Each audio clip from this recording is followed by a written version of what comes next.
Well, it happened. Texas Supreme Court rejects challenge to abortion laws.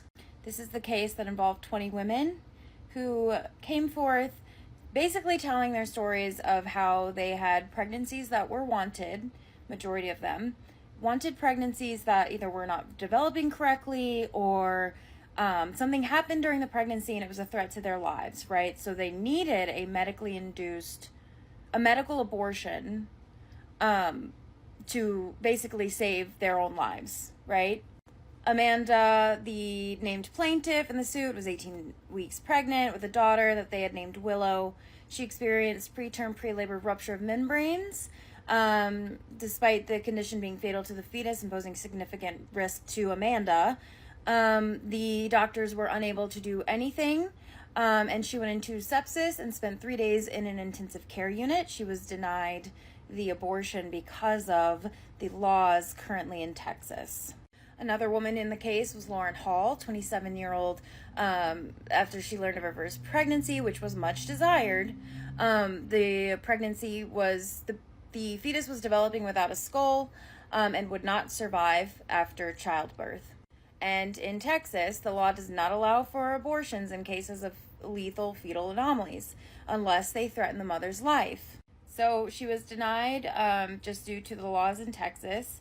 And she basically said that carrying this very high-risk pregnancy that would have no reward, the baby would not survive and it would most likely suffer once born and not survive.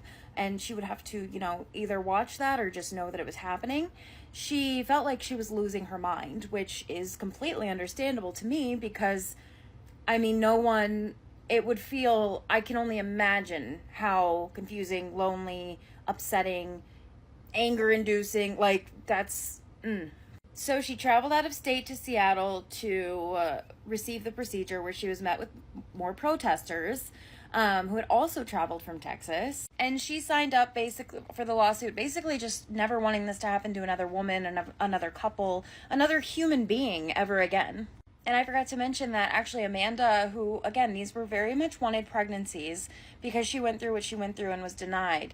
It's now even more difficult for her and her husband to conceive. And again, they want children. They would like to have a family. They are Americans who would like to start a family. That's their choice. But because she was denied the original choice and the original right of having a doctor be able to just terminate a pregnancy due to a life-threatening situation, now it's going to be even more of a struggle to have the children that she very much would like to, because a bunch of people made laws about something they don't know anything about. I really truly hope more people wake up to this. I think a lot of people have, but this is not a time to mess around. Women and people who have uteruses and the reproductive female anatomy are at such a high risk right now throughout the country. And it's truly, in my eyes, inhumane that, one, this is even happening in a country that is so wealthy and, has progressed so far, that we're even having to have these conversations anymore, because it seems to me like science is science and facts are facts. And all that these bans and these restrictions are doing are harming humans. That's it. Whether it's a human who wants a child, whether it's a human who does not want a child. These bans are causing harm. They're not progressing society. In fact, as I've said in many other videos, I think we will see in 20, 30 years that these bans, that the states that have almost total bans and, trying to get rid of no-fault divorce, trying to get rid of contraception, that will have a waterfall of a negative effect over time. And just to list a few, a surplus of just babies and children being born who maybe are not wanted, or they cannot be cared for by their caregiver just because the economy, money, a job, whatever the situation, age. So that's number one. Two, the maternal mortality rate. It's already going up by the day. Like that case that I was just talking about, that's 20 women in one case that had similar experiences. And Roe has only been gone for what, maybe 2.5 years, I believe. That's 20 women in one state. How many do you think there are all over the place? How many people do you think there are in Texas who were not a part of the case, who experienced the same or worse? How many? If this is a morality issue for you, if you believe or your religion has told you that reproductive freedoms and abortion are wrong, I understand that, but you cannot try, and you should not accept lawmakers to implement your religious beliefs onto every single soul and every human being in this nation and this world, honestly. Because not everyone believes what you believe, and your beliefs are currently harming many, thousands, hundreds of thousands, and in the future will continue to. I'm sorry if that upsets you. You are more than welcome to hold your beliefs. You cannot force them onto everyone, and it should not be your beliefs, or any religious beliefs should have no place in our laws.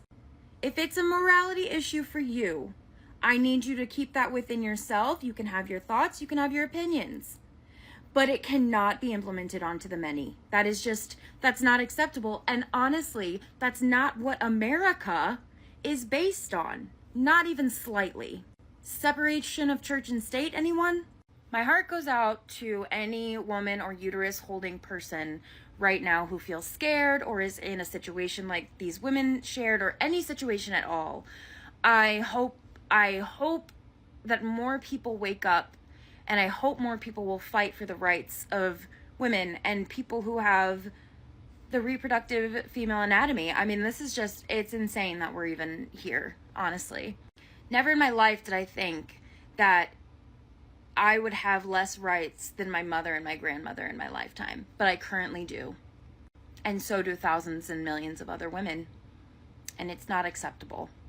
Read up on these stories, watch some documentaries. I can give you a list. Comment if you want me to give you one of the hundreds of documentaries or short films that I've watched on reproductive freedoms and rights, books, movies. I'm happy to share.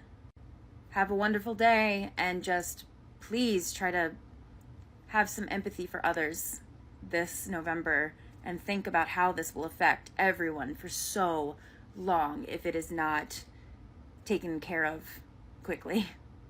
Have a good day.